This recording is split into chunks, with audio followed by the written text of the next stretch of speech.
it's recording. It's recording, yeah. Yeah. Flash! Oh, thunder. Yay! It worked! I nearly said, you'll save every one of us. Well, I mean, that would work as well. That'd be amazing. It would be. It puts a whole, you're landing in northern France sort of thing. People walking around going, ah! Oh, imagine that. You jump out on the Germans and go, Flash! And they go, ah! Either way, they're confused. Yeah, a little bit. Yeah. You have the element of surprise. That's the important thing. Yeah, that was my first thing. One of my brain's response was, Jeez. That shows you how ingrained that is into my brain. That's some selective programming right there, yeah. Yeah. Welcome, everyone, to the Band of Brothers. Oh, jeez.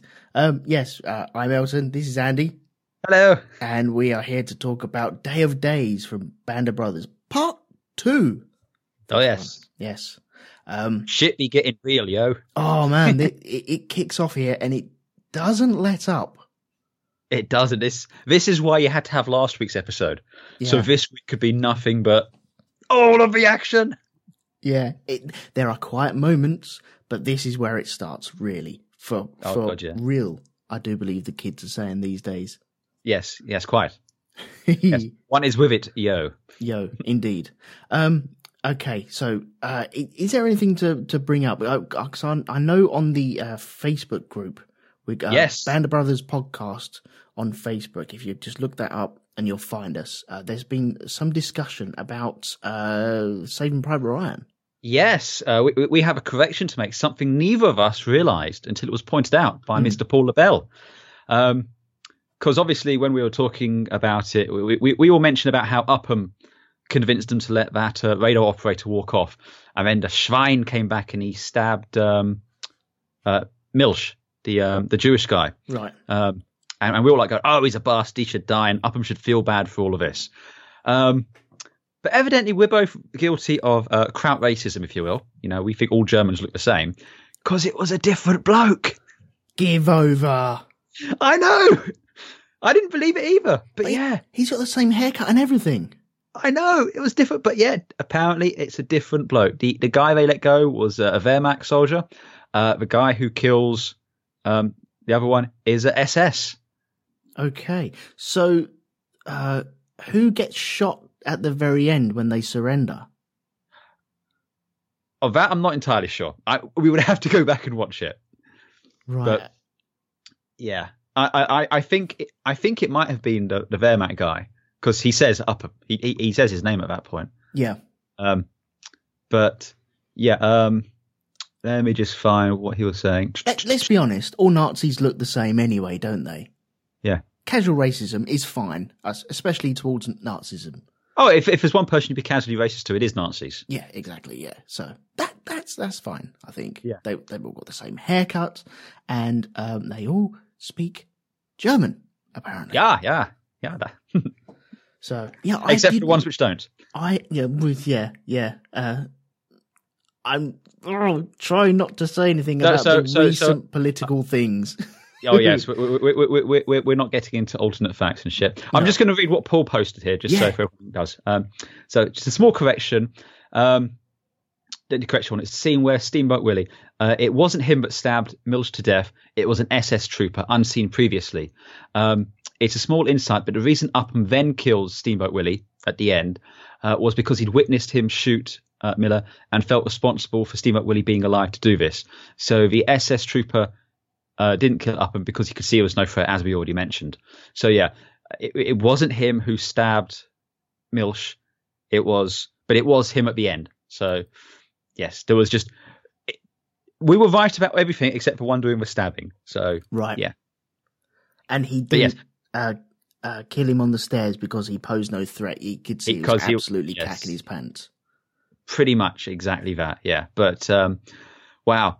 Thank you, Paul. I've seen that film so many times and I never realised it. Same. I just thought that was another person coming back to join in again. I thought that's how it works. And wow. Yeah, gonna have to watch it again. Yeah, we are. But yes. But thank you for that. And again, anyone who spots anything like that we've missed, please, by all means, post it on the Facebook group or, email us and we'll read it out. Yeah, that's what we do. Yeah, anything at all. We are not experts. As we said in the very first episode that we recorded, we are not military experts. I've never been in a war. I never plan to be in a war. I have no degree in war tactics or anything like that. We are just fans of this TV show, and we will still get things wrong. There are Game of Thrones podcasts out there where people get oodles wrong. There are Walking Dead podcasts out there where people just get shit wrong. So please don't think that we are the be all and the end all of this. We do not know everything. So I think that covers us. Yeah, I think that's a pretty good disclaimer there. I think we should be safe. Yeah. Another disclaimer, we may have potty words as well. So if you're easily offended... Fuck off. No way. Like that. Or you have little children around, then it might be best not to put this on loud for them to hear. Okay? Just in case. Yeah. I'd also probably advise against them watching Band of Brothers. There's some mild violence in it. A couple of times. Yeah. What was the one that I used to watch as a kid? It was on in the afternoons. Anzacs, I think it was. Oh, yeah? Yeah. Australian war drama. New Zealand Army Corps. Yeah. And that was really good. But that was years and years ago. That was on days where I was off sick and you'd be able to catch it where it would normally be on during school. So I might have to dive into that, see what that's like. Anyway. Oh, yeah. No, nice. It's probably terrible. It probably is. It's 1980s and Australian. It's going to be dreadful. Oh, yeah. Okay. Oh, my God, it's got Paul Hogan in it. Has it? It does. Oh, brilliant. Oh, well, we know what we're doing next then. Yeah, it wasn't going to be Generation Kill. It's going to be Anzacs. We'll see. To be determined. Yeah. Okay. I think we should get into this then. Oh yeah, let's get on with Day of Days. Yes. Which literally picks up where Kurohi ends. Yeah. So we are in C-47s. Is that right? Yep. We're on a C-47 again. I should just point out originally. The pilot episode of this aired back to back. It was just aired as a longer episode. Yeah. So I do think these are meant to be seen one after the other. Hang on. We're not missing this out again. The gentleman at the very beginning. We're not missing this out. We did that last time. We did. And that was a massive faux pas that we had to clear up later on. So it was. Although someone was going to edit it so it didn't look like a faux pas, but evidently he didn't. No. I can't be doing that. That's cheating. That shows our mistakes. That's like work. Yeah, exactly. So, because it is a back-to-back episode, it goes straight into the intro. Mm-hmm. Now, we had a little discussion about intros and HBO last week. We did. And the more I see this intro, it is the best one. It's fucking awesome. The music and, with all the old pictures and everything, it's just so damn good. I mean, HBO do a damn good TV show intro. Yeah. Be it Game of Thrones, be it Last Week Tonight, be it Westworld, they're all really good. But the more I've watched it, I mean, I don't skip through the intro on Band of Brothers. I let it play. I don't care. I mean, it's like, that's quality. Well, it's over 2 minutes long as well. It's over 2 minutes long, but it's so it gets you. It's like chicken soup. You put it on and instantly you're like, I'm comfortable, I'm safe. I'm looking forward to watching this now. It's like, it's so damn good. Yeah. I think last week I said Sopranos might be the best HBO intro. What was I thinking? No, don't be stupid. Idiot. No, it's clearly this. It clearly is. And it gets you right in the mood. You're just there. And I love the way, as you said, they do the grainy film and all the stuff that's coming up in next episodes and for the whole series and everything. It's like, it's I mean, you got that one shot of Winters and and I know what he's looking at, but it doesn't show you there, but you're just seeing in his eyes and it's like, so damn good. Yeah. So, okay, it's unanimous. This is the best intro. It is. Absolutely. Okay, up until the point we get to our Westworld podcast where we might change our mind, Ben. No, I'm not changing my mind. No way. No. Okay. Okay, so we open with our the C-47s. chaps. Yes. The nameless. Oh, we're nameless chaps. Yes. Yeah. Easy company, but we're not identified until the end of the season, and I haven't done my due diligence. I haven't read up on who these particular ones are. So yeah. Well, I think we find out in the last episode anyway, because they have big long intros, and then then you discover who this was. Yeah. So, or does it end on? I think it ends on that. That's the final shot of the series. I think it ends with them in the final episode. Normally, it's all smudgy because the tears are just filling up in my eyes, and I'm just on the edge of bawling my eyes out. Yeah. But yeah, that's how it all ends. So we might get to that later. Well, hopefully we will do. We will get to that later, yes. But it's it's great. And obviously they're talking about stuff that's relevant for this episode. So it's talking about the drop, flying in. And the last mention is obviously that when he jumps out, he lost his bag on end of a rope on a bag. Yeah, bag on the a leg rope. bag. Yeah, a leg bag. He lost that. We then fade to C-47. Yeah. Well, one of the last things that they say is they lost a lot of men that night. Oh yeah. I was watching quite emotional, isn't it? Yeah. Yeah. I was watching World at War today, and it just so happened it was around the Normandy landings, and it was Eisenhower going up and saying hello, good luck, men, and it was mentioned on there that 7 out of 10 people didn't make it through that night. Wow. 7 out of 10. Well, you could see just from our opening, the flak that was coming up in there. I mean, yeah, it's nope. Oh, I mean, I'd give 2 thoughts to riding in a C-47 in peacetime just to get somewhere. Now, if you said, quick jaunt over to Paris sort of thing, we're going to fly in a C-47, I'd give us, I mean, I've done it I'm not done that far, but I've flown in like a C-130, which is a modern turboprop airplane. But I mean, if you think economy is bad, you know nothing, Jon Snow. It's just, it's noisy, it's cold, it's the vibration, everything like this. And especially if you have the ramp open, you've got the wind buffeting and all that. Now, add on to that, people trying to kill you? Yeah. No, thank you. Well, you can see the buffeting going on here. You can see how loud it is. These planes are stripped back, aren't they? Well, they're not so much stripped back, but again, you're talking... Or they're empty. I mean, all they are is, it's tin cans. There's no luxuries, no amenities. It's just bench seats down the side. And yeah, they're just what we think of as just a short, 20, 30 minute hop across today. Back then was a couple of hours. Yeah. But yeah, it's I mean, we start off with the C-47s. The CG is still a little bit ropey, obviously, but it's not as bad as it was at the end of the last one with a big sweeping shot. True. They kind of keep it a lot more realistic, which is great, and a lot more in the aircraft. Just like the guys all just kind of having a smoke, just with their own thoughts while they're trying to come to terms with what they're about to do. And then you've got that great shot looking out of the cockpit where it looks like a storm cloud just lighting up, but then you realise that's not lightning, that's flak. Yeah, it looks like a storm ahead, doesn't it? It is a storm of such. Oh, it's a storm, and it not one you particularly want to be in. No. Not that you want to be in any storm, to be perfectly honest, but yeah.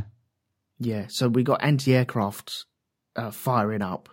We're along with Winters this episode, really, aren't we? Yeah, the focus on this episode is Winters. In fact, we even have narration from Winters a couple of points, which I think is taken from his book. Right. Okay.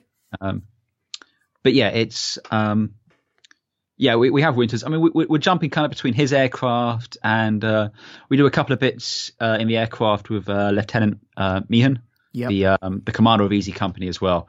And I also realised for the first time you get a very quick shot of First Sergeant Evans, aka Simon Pegg, which I hadn't realised before in this episode.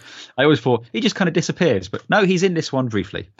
Hang on, whereabouts is he in this one? Because I totally missed him again.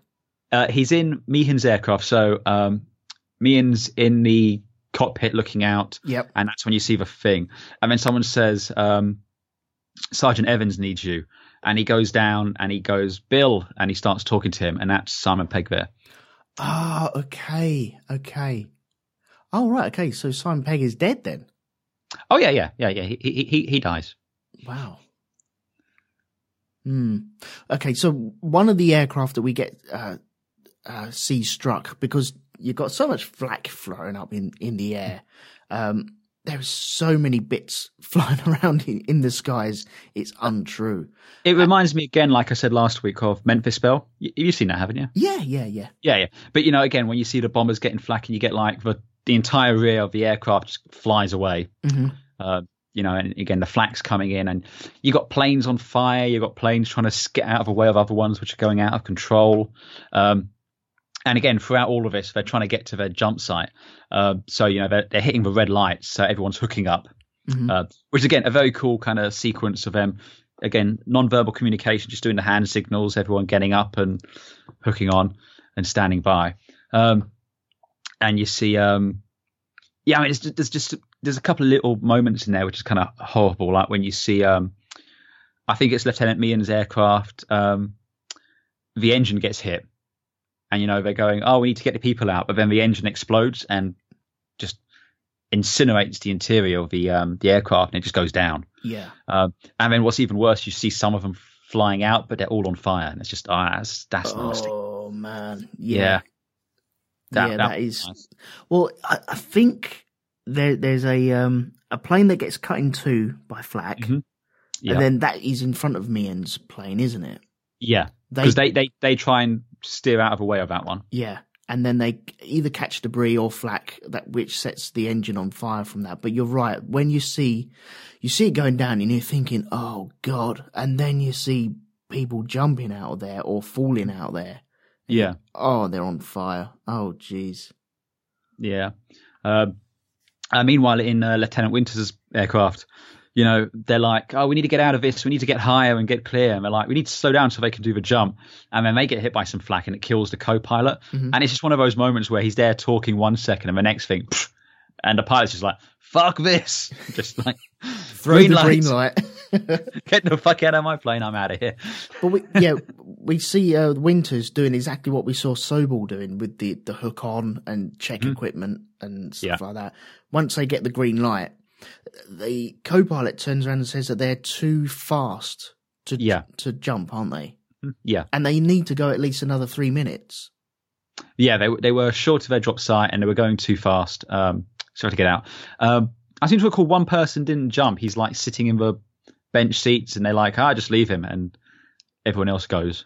I can't remember who it was. I saw who that was. Hang on a second. I'm going to try and find him. I can't remember. Was it Cobb? Because I know one of them got hit, didn't he? There was one of them goes, I'm hit. Yes, it's Cobb. Yeah. Yeah. Yeah. Yeah. Okay. Yeah, it's Cobb. Yeah, because he comes back later, I believe, and he gets kind of shunned because they're like going, you didn't jump, and you know they're all like, well, he missed D-Day, didn't he? Yeah, exactly. And I mean, okay, we're jumping ahead of ourselves a little bit, but there was a certain amount of what's the word I'm looking for? Snootiness.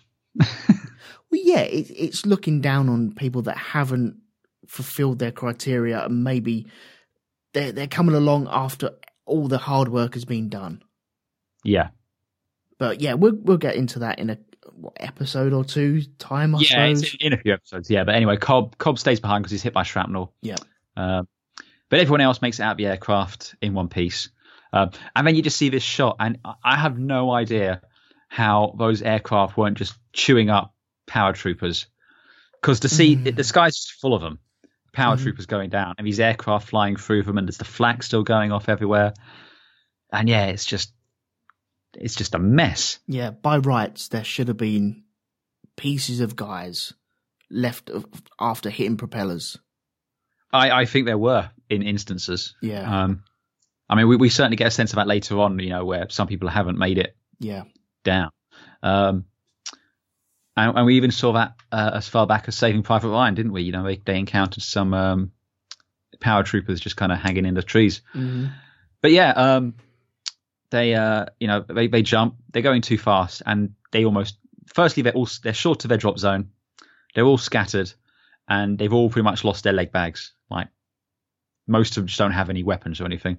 Yeah. Certainly, because we come down with Winters and he lands, and as he's getting out of his gear, out of his Mae West, and everything, pulls the rope, and it's just frayed at the end. And then he encounters it's Hall, is it, from Able Company? Yeah, it's Hall. Yeah.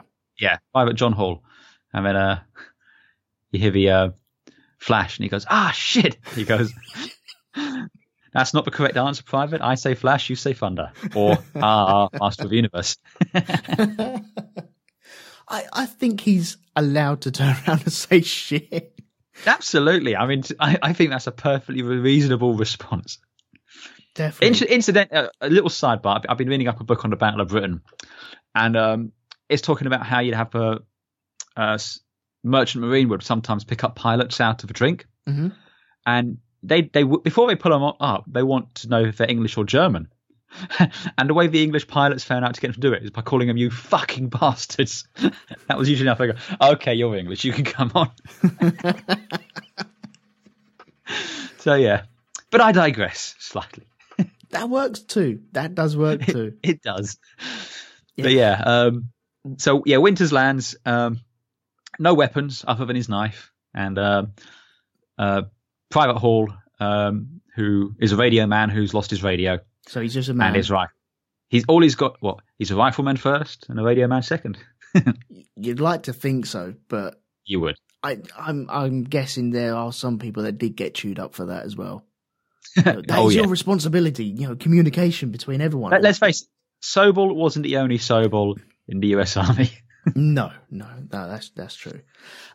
Yeah, so they both land, and one bit I do love about this is, okay, right, we're going to go by the trees. Winters wants to go by the trees. Follow me. Well, that's where he thinks his leg bag has landed. Yeah. So he wants to go and retrieve it. They slope off, and all of a sudden, someone opens up, whether it be ground or air attack or what, but you can see the tracer flashing past, mm-hmm. and it's just deadly. And that way. Yeah, just about turn and get into some different trees. Why not? Yeah. But they come across some anti-aircraft as well. Yeah, they encounter a flat gun. I think it's an 88, and they again wait for it to reload. I thought they were going to go and attack it, but no, they're just like go that way. I would imagine you've just hit the deck. You need to get bearings and only some one of sort them's of supplies. Got a gun as well. So yeah, they've got no means of attacking that gun just yet, have they? Yeah, and you don't want to get. I mean, all that would have happened there is they got themselves killed. Yeah. So yeah, and again, you see Winters now. He's assessing as he goes. He's in command. He's comfortable with what he's doing, which is great. You can see he's. I mean, we got a sense of it in the last episode, but now you see actually, you have to wonder how would Sobel do in this scenario, and I just have to imagine he'd be curled up in a fetal position. Either that way, he'd seen that gun and gone hi-ho Silver, and then hi-ho Silver, and have his head taken off. Oh dear! But yeah, I love the way that Winters asserts his authority straight away. Mm-hmm. He doesn't know that what was his name? Mian has gone down. Yeah, he doesn't know that yet, so he doesn't know that he's going to be taking command. Yeah, of Easy Company. But he does keep it. He slows everything down. Once he can get away from the guns, he slows everything down, and he walks with Hall, and he's talking and trying to reassure him as well. Keep your eyes peeled for buildings, farmhouses, roads, trees, bridges, trees. And it's just his mannerisms and the way that he conducts himself. It's bond building, isn't it? Oh yeah, and again, it's just you got to remember these are boys. I mean, Hall's as he says, wasn't old enough to buy a beer. 17, wasn't he? Something like that, yeah. So, again, it's a kid in this situation. I mean, how old is your boy now? He's not much far off that, is he? He's 13. So what were you doing when you were 17? I certainly wasn't landing in northern France with intent to kill Germans, I'll tell you that much. No, definitely not. So, yeah, I mean, again, and Winters is, he's just keeping him calm, keeping him focused. Just remember your training and doing what he has to do. The sign of a good leader. And he doesn't have to shout or berate or, bark instructions. It's just, okay, first order of business. We need to find out where we are. We need to find our troops. And I need to find a weapon. Yeah, definitely. They bump into Lipton then. Yep. Lipton and a couple of boys from the 82nd, I think it was. Yeah. But let's face it, their patch isn't as cool as the 501st. It's not, no. But we get to see Winters use his cricket. Yes, we do. Which I love. I love them things. I'd love to get a hold of one of them ones. Yeah. I think they're great. Lipton comes out walking across a river with 82nd guys. And just the way that he's got people, he assesses what Lipton's got. Lipton's lost his leg bag as well, but he's got some TNT on him. Oh, yes. The guys from 82nd have got guns on them, though. Yeah. So maybe they got dropped lower down at a slower speed. They were perhaps closer to their drop zone. So again, at a slower speed, perhaps. Yeah. I mean, obviously from a different aircraft. So, whereas Lipton and Winters were from the same aircraft. So, they were going too fast. So their leg bag did went whoop. Yeah. And that was gone. Again, a nice bit of orienteering there. They get the old map out, little flashlight underneath the rain jacket. Some nice, what do you call that? Light discipline or something like that. Yes. Just making sure no one can see you.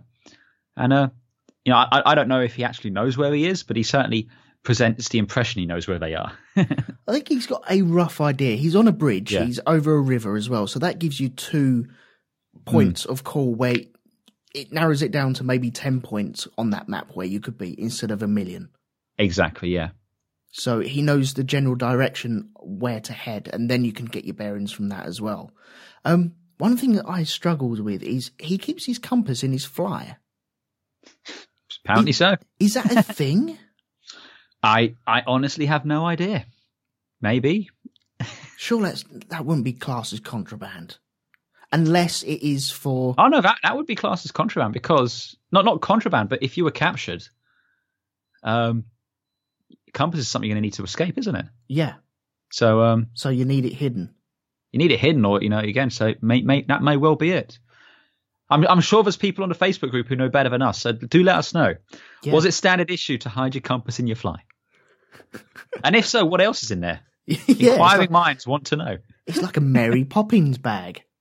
It is. Oh, look, I've got a screwdriver here, and a coat hanger. And it means the cocktail as well, not the tool. Yes, yeah. A white Russian. Yes. Okay. So they get their bearings and they head off. So now we got 2 pieces of easy company together. Which is cool. At this point, with Sobel, I just wanted to know about Sobel. How would he be coping? Would he? If he got his compass out, how would he be dealing with that situation? I know we said that he'd probably be shot in the face straight away, hi-ho silver and all that lot, but he wasn't great at orienteering, was he? I think, given what we saw of how Easy Company reacted to Sobel last time out, well, firstly, Sobel is not good with men. We saw that. So him and Halls are probably dead regardless. But even so, I think if not so much when he came across Lipton, the second he comes up against Garnier and Malarkey, he's getting shot in the face. Yes. They're just going to shoot him in the face and blame it on the Germans. Yeah. It's as simple as that. There was no, again, they said there's no way they're going to follow them into thingy. So, I can't imagine he'd have made it out of Normandy alive. Yeah, I think Garnier would have done it straight away. Especially the mindset he's in at the minute. Yeah. Yeah. So Winters works out they're around about 7 kilometres away from their objective and 4 hours away from completing 4 hours to get to it, yeah. So they got some hiking to do. Oh, yeah. See, this is when you need a hi-ho silver. Yeah. We then bump into Malarkey and Garnier. We got Hall up front, walking along a path, which I suppose I find strange, but then again, it's just the easiest route, isn't it? Just to find a path and use that. It wasn't a path. It was train lines, wasn't it? Oh, that was the train lines, yes. It was trains, because he goes, do you hear something? And he goes, it's probably a train coming. And that's when you hear the flash. Yeah. And this time they responded properly. Yes, and Winters was behind. They'd already ambushed them, so if they wanted them, they'd have already had them. Mm-hmm. Yeah, so that's good. That's just Winters working again. It's brilliant. Yeah. Love it. Mm-hmm. So now we got Garnier, Malarkey as well. It's Malarkey, Garnier, Popeye, and Joe. Right. Okay. And no, go on. Sorry. Go on. I was going to say, and you know, they've already kind of met up and were heading somewhere. But anyway, yeah, they've kind of all gotten together. And again, they're all out of the same aircraft for the most part. So yeah, Winters effectively assumes command. And they're over a bridge, and they can hear hooves coming from the patrol wagon. Yeah, you can just hear the distant Teutonic verse of Germans at play, at laugh, talking away. Which baffles me, because they've seen all these parachutes come down. But would they have? They might not have, no. It is pitch black, isn't it? It's pitch black, it's night. And, okay, they heard the AA guns opening up, but they'd have done that every time there was a bomber group going over or something. Possibly, yeah. And again, it's not like, you know, they've all got personal radios to be alerted to stuff, you know? No. So, yeah, blissfully ignorant, just going on their merry way. And next thing you know, they get a gut full of, Easy Company, or rather the platoon with Winters, sets up for an ambush. And they're just waiting to get them underneath the bridge, I guess, so there's no chance of escape. And, you know, Winters is like, don't fire until I give you the order. And then Garnier just kind of opens up. Just let's rip with his Thompson. Is this because he wants a bit of revenge from, he knows his brother's dead now? I think it's partly revenge. You know, it's just his mindset. Plus, you know, he's hooked up on adrenaline. Yeah. He's, you know, again, he really shouldn't have jumped just after hearing that news. And yeah, he just kind of opens fire. I mean, at the end of it, no real harm done. They were already in position and managed to shoot them and everything. But yeah, we get a little moment of Winters then reprimanding him, saying, look, when I tell you to hold fire, hold fire. You wait till I tell you to do it. And it's kind of setting up a little bit of tension between them. You know, you get Garnier like going, fucking Quaker, what's his problem? Telling me I can't shoot Nazis? Yeah. It is a good little bit of tension, though. I think it works really, really well. Oh, absolutely. I think, again, it helps to underline Winters as becoming a leader. You know, it helps to cement that and show how he's, you know, we see later on, you know, how he kind of works with his men. He doesn't just have this bludgeon them into submission and force them to do this, nor is he overly friendly and pally and I'm going to be your best friend. He's like, no, I got your back. I'll treat you fairly. But, you know, when I tell you to jump, you fucking jump. Yeah, an order's an order.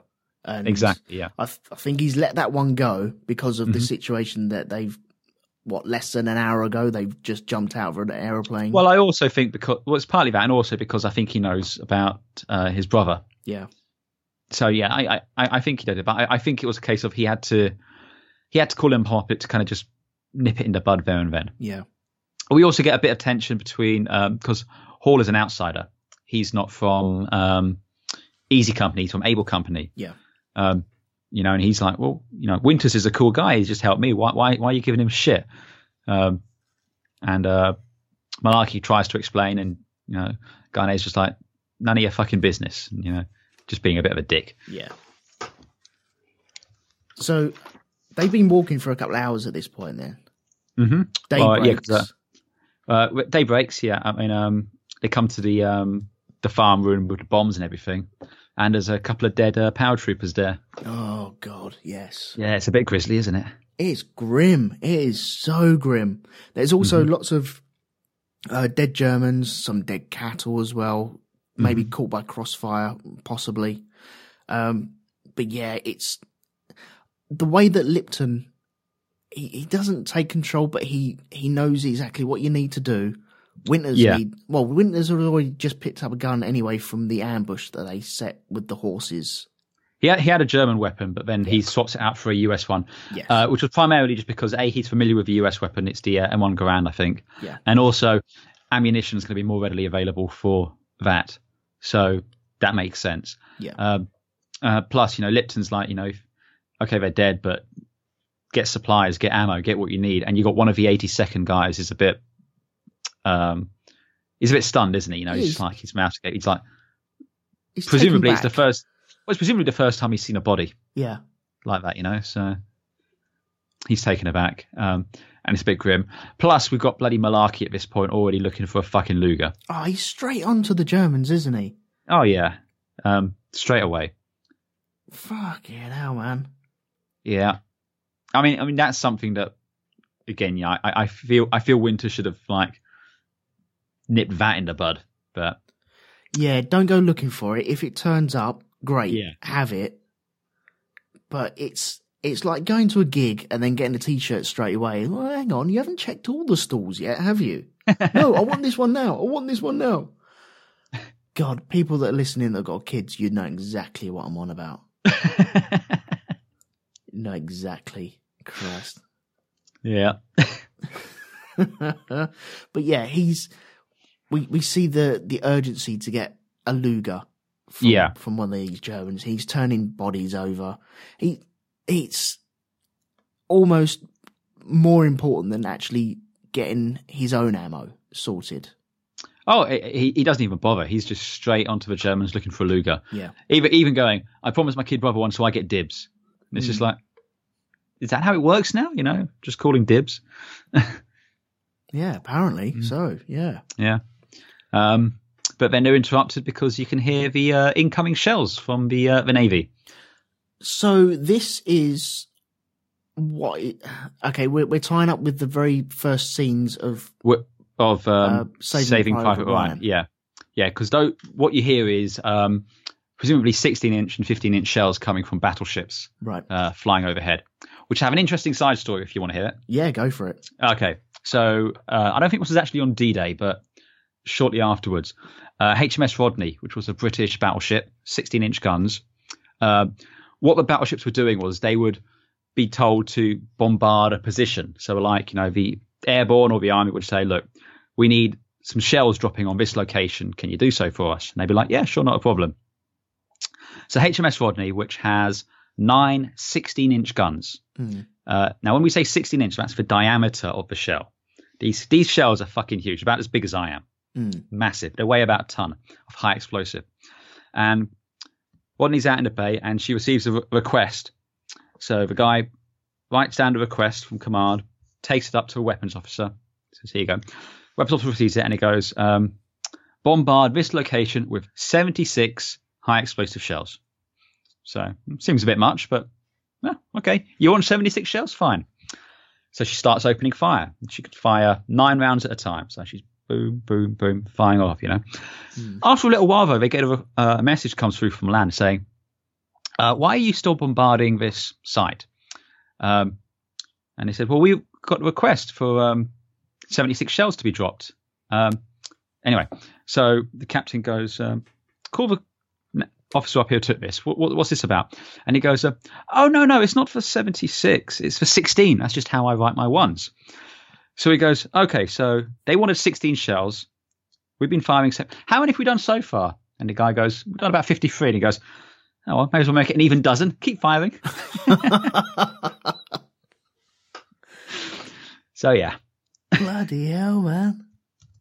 And everything that they're shooting at, they're just flattening that area, aren't they? Oh, Rodney especially, but the battleship's terrified the Germans. Because it's not like when you have a bomber overhead where you can hear the plane and, you got the whistle of it. out of nowhere, because these are firing from like several miles out at sea. Yeah. All you hear is that whistling sound and then an explosion. Mm. There's like no warning, no getting out of the way of that.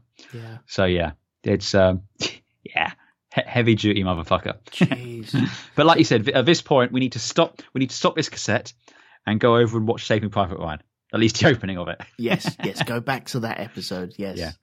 So now we know the landings have started. Mm-hmm. Yep. We know where we are in time. We've kind of visited that already. And yeah, okay, right. We're getting a sense of the world around us, I suppose, which I suppose is really good. It's a bit surreal, isn't it, as well, though, because, you know, most of the time they're just kind of walking through the French countryside.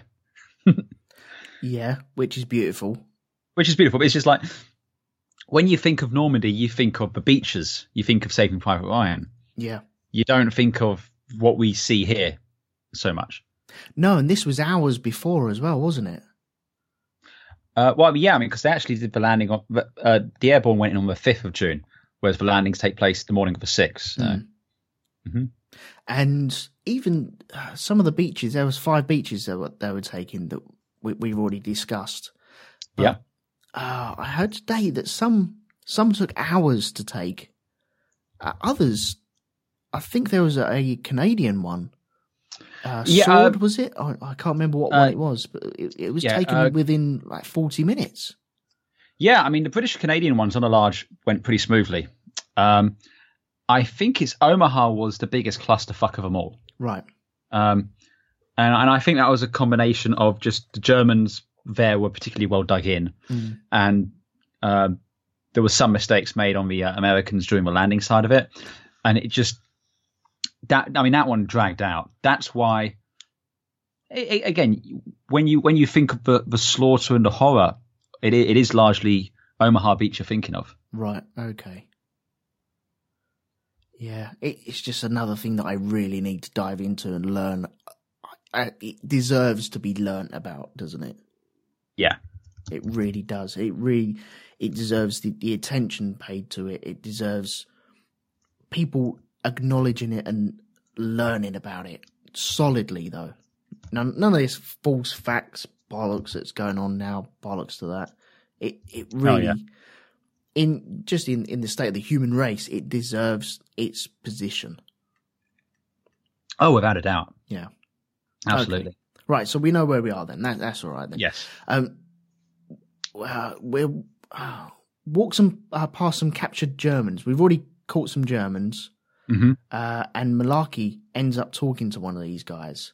Yeah, he's kind of like mocking them, going, where are you from and all this? And one of them just turns around and goes, I'm from Oregon. He's like, no shit. Yeah, and he said that his family was called back, and so they responded. Yes. Was it Volksdeutsch? German people. Yeah. So yeah, his family kind of responded to the call to go back, and next thing you know, he's fighting for the Germans, which was a real thing. I mean, I don't know how much on the American side, but certainly there was. You had instances where British were fighting for the Germans, not so much on the Western Front, more on the Eastern Front, and they were part of the SS. Mm-hmm. So yeah, a Free British Corps. I think there was an American equivalent as well. I don't know how realistic it would have been to just find because I think in those instances they generally put like Americans, British, those ones fighting against the Russians, because often it was the bulwark against communism. It's a lot harder to have an American then be expected to fight other Americans, So I think that might have been a little bit of poetic license for the film, or for the show. Can't be sure. But yeah, so he's there chatting away, making small talk, because apparently he's from not too far from where we are. And the rest of Easy Company head into the town. And we meet First Lieutenant Ronald Spears from Dog Company for the first time, who is a scary motherfucker. Do you know, when I looked back on this could be like the Carl Urban person, really, couldn't it? He could fit into that role straight away. You're right. Yeah, Carl Urban. This could have been Carl Urban. Yeah. But yeah, this guy, he's just this. He's quiet. He's got a walk. Yeah, he has a walk. He's got the dread walk, hasn't he? Yeah, you know, he could be a judge, couldn't he? He could be he could be a motherfucking judge. It's just, I was watching. It's not just a walk; it's the way, and he's got a very clipped way of speaking as well. Yeah, but the thing I noticed, because we've seen it before, we see the walk later and certain aspects of his character come out later. He doesn't have to say anything. It's just the way that he carries his body from point A to point B. And we will see that later. Trust me, we will. Oh, yeah. And we will talk about this. But the way, I don't want to step onto it too much now, but the way that he walks from a certain position here down the hill to what we're going to talk about in a minute, he holds his Thompson, it's sticking out, it's on a strap on his shoulder, but it's ready for action. But he's very rigid up on the top part of his torso, walking down this thing, and it's very mechanically walking. Oh yeah, there's just something about it. It doesn't look like he's not trudging to walk towards anything. He's on a mission. Anywhere he goes, he's on a fucking mission. It doesn't matter what to do. It could be picking up bread from down the local shop. He's on that mission, man. He looks like he looks like all of the rest of them parachuted in. He was already there waiting for them. Yeah, you know, it's like, his party. I've been here a week and a half. What kept you? Yeah, it's his party. When they cancelled the launch at the beginning of the last episode, he just swam across. He's like, no, I ain't waiting. No, he walked across. Yes. Yeah. It's just whether he walked across the seabed or on water himself. I don't know. I think the seabed. Yeah. Yeah. He didn't walk on water, but he was just like, again, like the Terminator, T-800, like. But yeah, he's fucking badass, and he's in Dog Company. He's in Dog Company, yeah. Okay, so and this is our first time meeting him or anyone from Dog Company or anything like that. Yeah.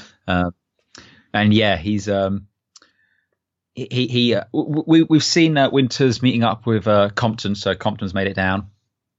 And they're just having a chat, asking if they've seen Lieutenant Meehan, and it's mentioned again, but unless he shows up, you're the acting CO. Yeah. And he just goes, "You got any cigarettes?" And he just takes an entire packet, and he's like, "Oh well, help yourself." And he just walks off, and we see him walk down past Malarkey, who's walking away from the prisoners of war, and he's offering all of them cigarettes. Yep. They're all going, "Oh yeah, thank you." Giving prisoners cigarettes and everything. That's fine. And then we just hear a Thompson machine gun firing. We don't see anything. We just hear it, and we see Malarkey's expression. Yeah. He can't see anything. He's too far up the road. But it's heavily implied that he's just shot the POWs after giving them a cigarette. Yeah. He's just gunned them all down. Yeah. And so starts the myth of Spears. Absolutely. Which is, we'll come back to it later on, but it is genius. Yeah. But yeah, he just the way that he's presented, that walk down towards the POWs, it's on such a mission. It's brilliant. I love it. Even in my notes, I've written, love his walk. I want to get one of them walks. He's got the moves like Jagger. But yeah, you don't fuck with him. I think it's to do with the way that his helmet is situated on his head as well. It's perfectly straight all the time, from front to back and from left to right as well. It's just perfectly. Again, it's very, like we said, it's very much in that kind of, in the way Carl Urban handles himself in Judge Dredd. It's very kind of, he's focused on where he's on a task. He's single-minded in what he's doing. Yeah. He's not looking around. He's not looking at anything else. He's just like a robot. But yeah, this guy, it's played by Matthew, I think it's Settle, and he just plays it to perfection. And it's a great counterpoint to Winters as well. This here is kind of like where's Sobel was, just an asshole. Winters is kind of a friend. Mm-hmm. This guy is just a fucking machine. Yeah. Yeah, no prisoners taken. Just he has a mission. That's it. It will be completed. Yeah. Yeah. Sarah Connor. Oh dear. Your clothes, your boots, and the keys to your motorcycle. So Easy Company get called up, or they want the CO of Easy Company, don't they? They call for the CO of Easy Company, and since still no one has seen Lieutenant Meehan, it falls to Winters. So off he goes to have a little chat with the powers that be. Yeah, because we can hear in the background as well, Buck flinches from one of these as well. The guns, they're firing onto the beaches as well. Oh, yeah. So they can hear the guns from where they are. The Germans firing onto the beaches. Yeah. Yeah, the Germans are firing artillery shells over. Yeah. They're called up and they're like, we need some people to go and take out these German guns. There's four weapons firing on the beach, Utah Beach it was. And so they decide the best thing they can do is to take a few people and just go and take them out. Yeah. These are 88s, is that right? They thought they were 88s, but they were actually 105s. Right. When they say 88 or 105, they're describing the caliber of a gun. Yeah. So 88s are 88 millimeter shells. 105 is 105 millimeter shells, which gets very confusing because the British and the Americans do it in inches. So 15 inches, 16 inches. So, yeah. Oh, I'm glad we don't do that anymore. Absolutely. Okay, so we're set up with the main aspect of the episode, I suppose, really, isn't it? This is where the rest of the episode lies, in taking these guns.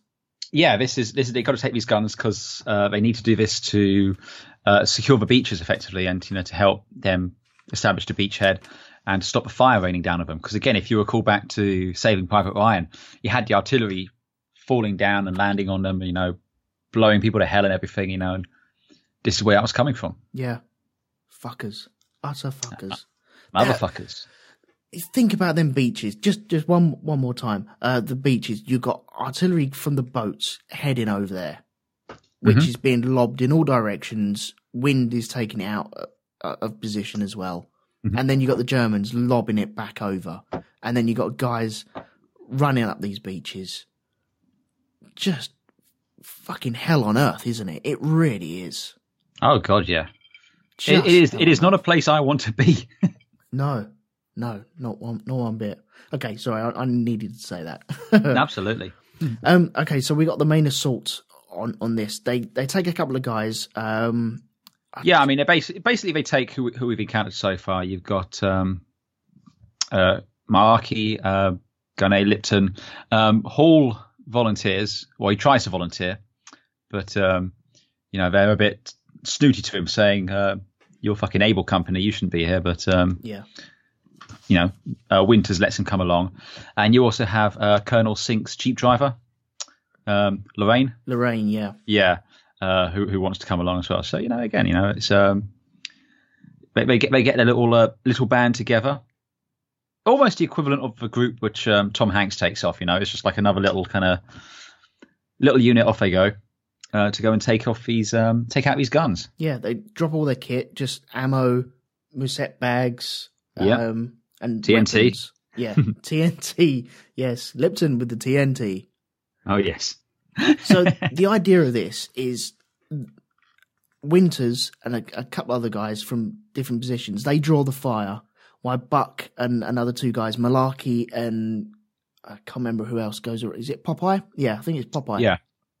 Run around the other end. So what you have is you have these four weapons, and they have the Germans have a trench so they can move between the guns without being exposed, and protecting the rear is a machine gun.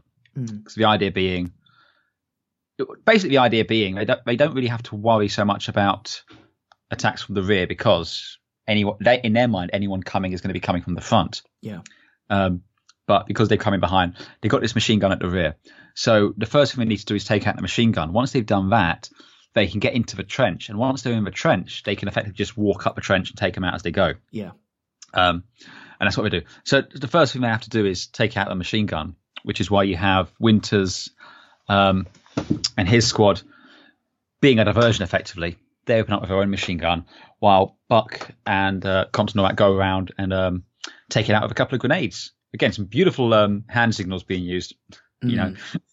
Oh yeah. And you got Lipton as well with his another guy, but they can't see anything, and so he climbs a fucking tree.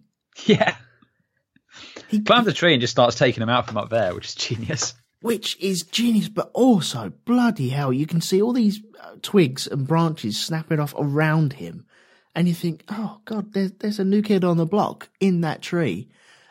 and he's totally exposed. And yet, I think he gets one straight away, doesn't he? And then the machine gun opens up on him.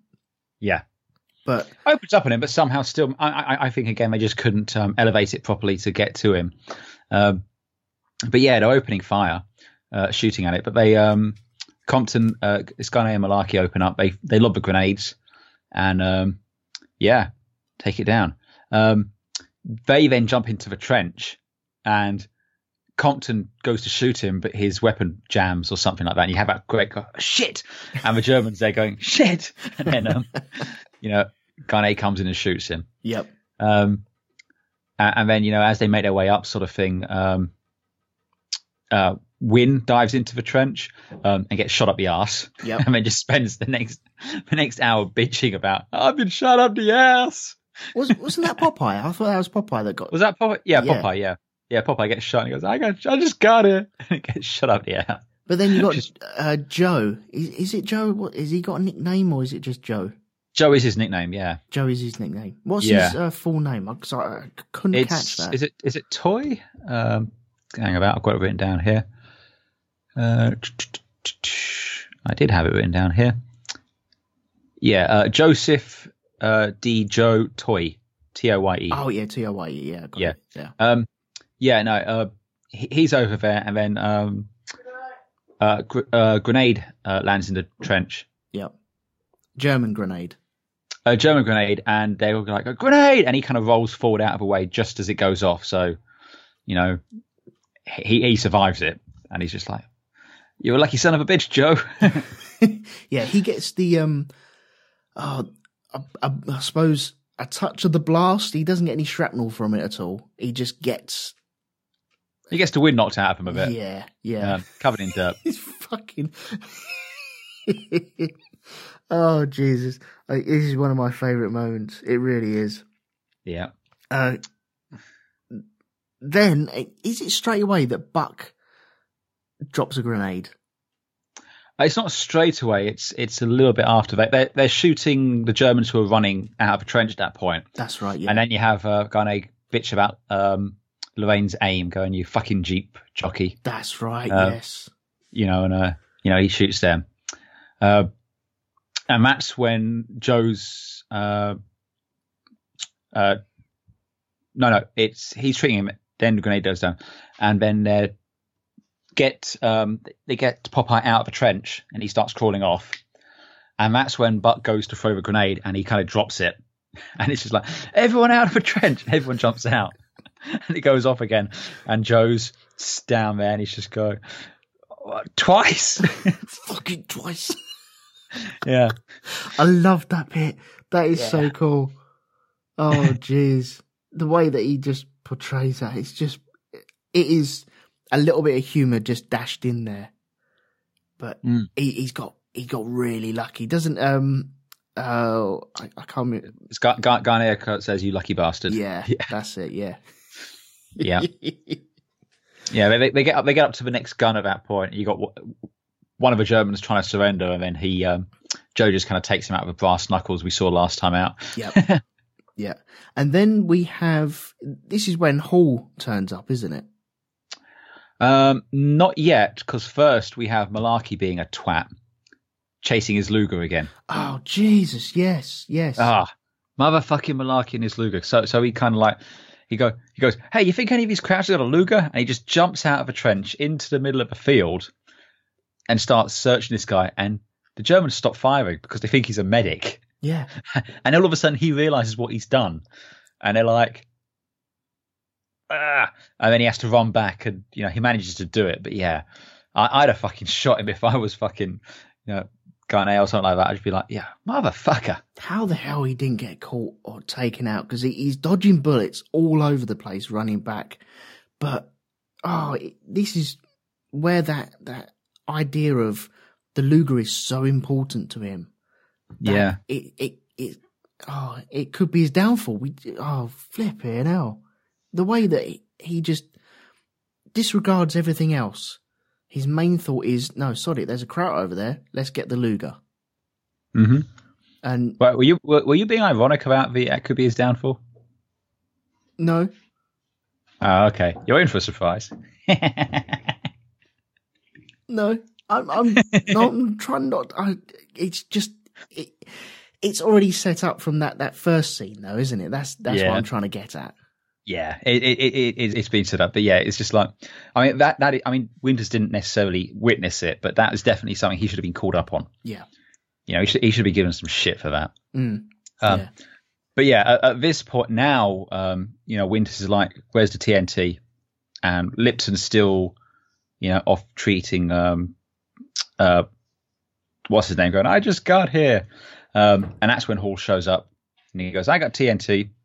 And they start spiking the guns. Yeah, well, Lipton's getting held up in certain places, isn't he? He got caught up in a tree, and then he's working his way along. He pops along and meets. He met Popeye, and he was helping Popeye after he got out. Bottom. He was touching his bottom, yes, touching his special place. Where did the bullet touch you? Show me Show me on the doll where the bullet touched you. So, yeah, he's treating them. So he's getting lagged back because Winters has said, one thing we didn't cover, Winters was very adamant to Lipton. Okay, right, as soon as you see me take that first gun, I want TNT there and then. And he doesn't turn up for a little while, does he? He turns up to the first gun and it's already gone. Hall rocks up he's alongside Winters. They haven't got any TNT. Oh no, Hall has got the TNT, so he dumps it down the TNT barrel, but he's got no way of setting it off. So Winters raids one of their lockers, grabs one of the German grenades, and drops it down there. And so, mission accomplished on that first gun. That's one spiked gun, yeah. Yeah. But later on, Lipton would turn up to that gun, going, "I've got TNT." Yeah, and he points to it, and it's just like, "God damn it!" Oh, it's brilliant. It is fun, yeah. So yeah, they've done the first two guns. They've taken them out. Pretty straightforward at this point. And they're calling forward. Now this is Hall. He drops off the TNT with Winters and heads forward. He doesn't drop off the TNT. They've gone. They've started going ahead to the third gun. And he's taken the TNT down to go and help them spike that gun. But there's a mine down the trench. And it's just as they're going, we don't see it as such. We just see him run past, and then there's a flash. Yeah. And then we go back to Winters, starts making his way down the thing, and you just see Hall lying there, his eyes open and everything. Yeah. And yeah, and, he just kind of like brushes his hand. I think just trying to see if there was any reaction or that. But no, the poor lad's dead. No, well, I think it was flies starting on him already, wasn't it? I think you definitely heard it, yeah. Yeah. There is a point as well where Lipton is trying to get over the field and some dude just comes up to him and asks where the headquarters is. Yeah. Ask him where the headquarters is. Are you serious? Okay, it's way back over there. And he pops his head up. Bad way. Pops his head up. Ping. Gone. Very much like the guy on the Normandy in Saving Private Ryan. You lucky bastard. Yeah. I wonder if they're related. Maybe. Could well be, yeah. Could be even at the same time. Yeah. It might be one of the Ryan brothers for all we know. Oh, jeez. But yeah, they do that. And that's also when you get Spears shows up with Dog Company. And he's like, you mind if we take on the last gun, sir? And he's just like, pew! And he's just off. Well, he's got a couple of people from Dog Company and other people as well, isn't he? Yeah. Oh, no, it's 5 men, Dog and Fox Company, yeah. Okay. And he loses 2 men straight away on that because... Yeah. Well, we jump out of a trench, don't we? Well, yeah, he charges it and he's out the trench and Winters is looking at it. Other people, Lipson's looking at it going, what's he doing? But, that's how he wants to roll, so... He's building a myth around himself, isn't he? Yeah, very, very gun-ho. Yeah. But he gets the gun as well. He does it, he gets the job. I mean, to be fair, at this point, I'm pretty sure the Germans were broken regardless, Yeah. You also, I mean, we forgot to mention it earlier, but we had a moment where the Germans from the 4th gun were firing on the 3rd gun, thinking that they'd already taken it. Yes. Which was, again, fog of war. Just didn't know what was going on there. Yeah, there's a lot going on, isn't there? Mm-hmm. There's just so much going on, and they're being pincered from both sides at certain points as well, aren't they? Their main machine gun at the back is gone, so they got no cover from there. So they're just maybe even Malarkey running out into the field has just totally confused them as well. Oh God, yeah. What the hell? Fucking idiot. Yeah, so much. Anyway, at that point, they have taken out the 105s. Then we go back to the village, and Winters is explaining to Major Strayer what took place. Yeah. Just giving it after action report. We see a couple of Sherman tanks coming up from Utah Beach, and our good friend Lieutenant Nixon riding on top of one. Yeah. Well, it was mentioned as well that about flooding they needed to stop the fields from being flooded to get the tanks through. Yeah. Also, something else we forgot to mention is very briefly, you see Winters finds a map in the trenches. Yeah, in the 3rd one, isn't it? It is, yeah. Doesn't really know what it is. He just sees a map and just grabs it because it might be useful. And then, basically, we then get a bit of narration about the 101st Airborne were scattered all over Normandy. Yeah. It's the evening. You got the men kind of sitting in one of the trucks.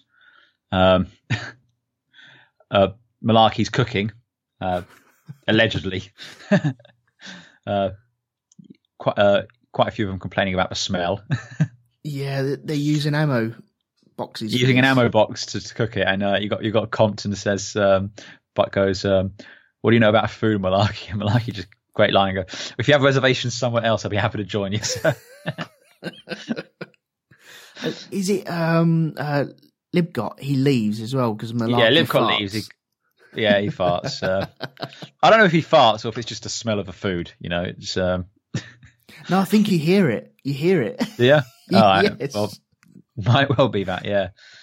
But yeah, you get Winters comes up to the truck, and you got a nice little moment there with him, and he takes the wine and has a drink, because Garnier says he doesn't drink, and he takes the bottle and goes, "It's a day of firsts," and he takes a drink, and then he goes, "By the way, I'm not a Quaker," but you get a sense that he's earned his respect at this point, Yeah. And they're going to be good at this point. They're going to be all right, which is great. He says he's probably a Mennonite. Yeah, probably a Mennonite. But that's just a nice little moment again there, No, it was just kind of cool, after a day like that, it's just like, because again, it's only been a day, and that's last night they were sleeping in England. Yeah. Now they're in France in the back of a truck. Well, it's also said that they're going to be grabbing a couple of hours kip, maybe 2 hours at the most, grab some food, and then they're off again. Yeah. Because they've already got orders. They've got to get to Cowatown. Yep. I think it is. You get Nixon comes up and just says to Winters that that map had every gun along Normandy marked on it. So again, that'd be a huge help to them. So that's great. Yep. And Winters just again mentions about how Hall died. He wasn't old enough to buy a beer, but he's dead. And Nixon's like, "I didn't know him," and he's like, "Yeah, you did.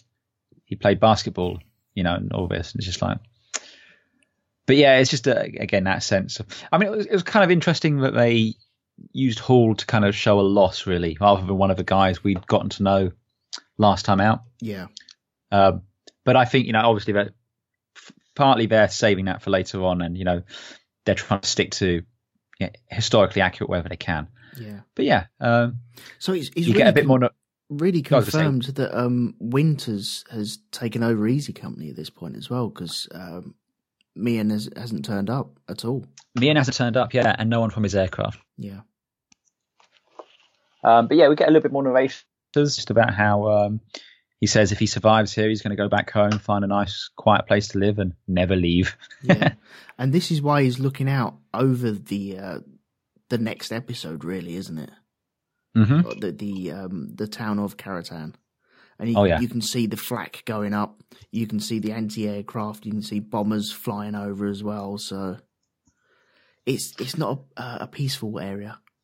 Oh, not at all, no. Because again, you got the Germans that are eager to get it back, and the Allies are eager to hold it. Yeah, that's right. So that's it, really, isn't it? That's it. That leads us into our next episode.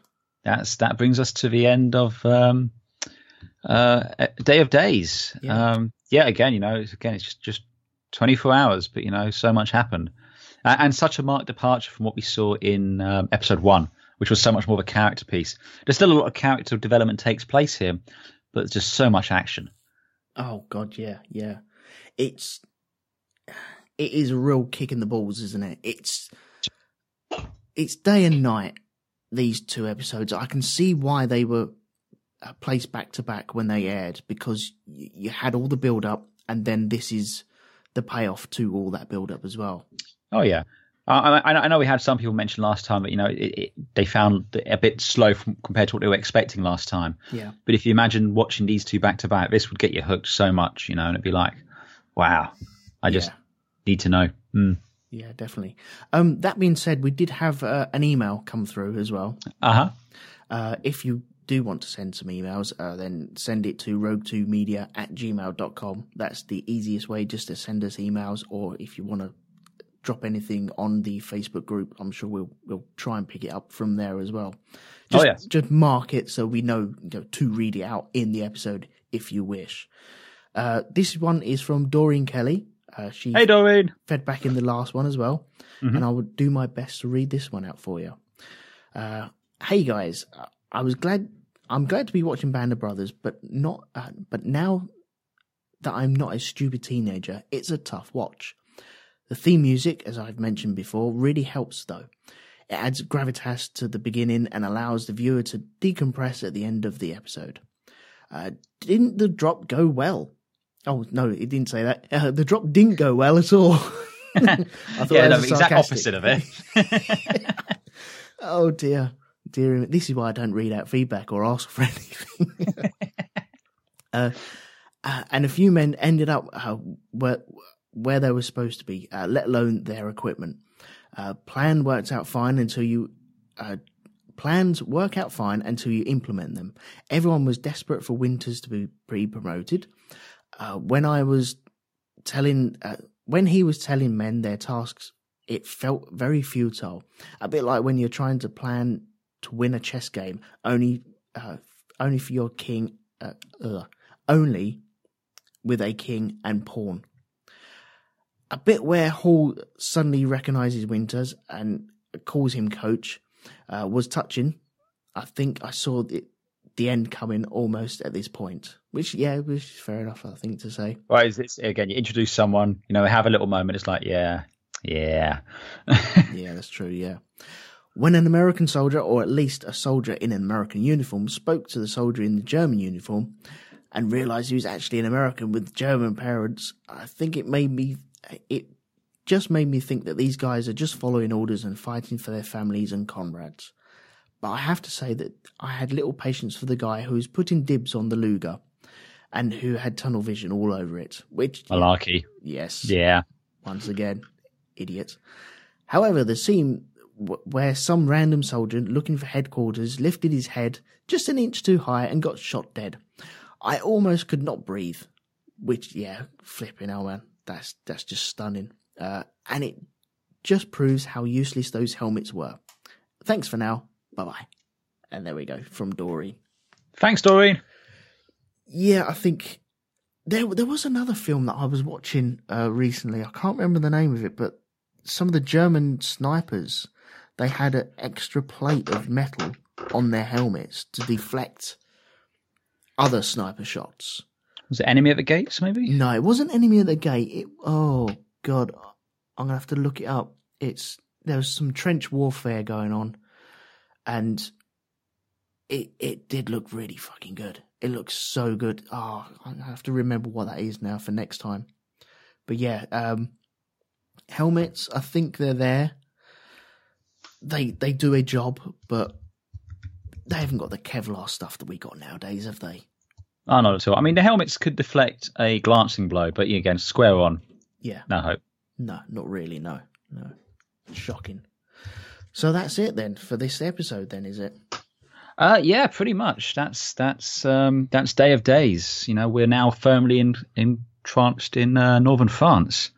We have our foothold. Yes. And the next episode is that Caratan, that's it. Yeah. Mm-hmm. So we're heading over there for next time round. So that'll be in around about 2 weeks' time, I suppose. Yeah, I reckon 2 weeks, you know, unless anyone hears differently, 2 weeks is probably when we'll try and do this. Yeah. Okay, cool. So if you want to leave us any feedback on Caratan, then either send it to the email address, which was rogue2media@gmail.com, or leave it on the Facebook group, which is Band of Brothers Podcast on Facebook. You can search it for all over in the search bar over there. If you do want to leave us a review on iTunes, then please do. It helps every little bit. It helps us go up a magical ladder that doesn't really exist, but it exposes us to other people. So that would be lovely if you could pop over there and do that for us. Have you got anything to plug while you're here, mate? Oh, well, yes. You can usually catch me on Space Dock Jury with Mr. Medcalf and Reverend Organ, which is at spacedock.geekplanetonline.com. Today we just released our rating of the top 10 Star Trek films, which was in no way controversial and led to a lot of arguing, because we don't do that on Space Dock. And it's entirely possible we might be doing Star Wars in a couple of weeks as well. So please tell me number 4 is the best one. The only way you'll find out is if you have a listen. If it's not, I'm going to send some feedback and abuse you guys. Please do. Okay, good. It'll be the first time we've had feedback as well. So. Okay, cool. I'll do that. While you're in the business of checking out Space Dock Jury, then please do take the time to check out the Black Dog Podcast, which is a film review podcast. Please do check out Shonky Lab. Please do check out Hypnogoria. What else am I missing? Grand Prix Podcast, which I do with you, Andy. In fact, I think we've got some tests coming up next week. It's very, very soon. So, yeah, we might be having some action on the Grand Prix Podcast very soon. It's alive! Yes, definitely. Also, we might have a chap in the shape of Josh popping on here, hopefully, in one of these episodes. He's from LSG Media as well, so please pop along and check them guys out. They're good guys. They may be American, but they're still good guys. So, you know, you can't have everything in this life, can you? It's true. True. So please check all of that stuff out. All that stuff will be linked on the show notes as well, so please check them out. And if I've forgotten anything to say here, it'll be on the show notes. So until next time, in 2 weeks' time, we will see you later. Thanks for listening, and goodbye. Ta-ra.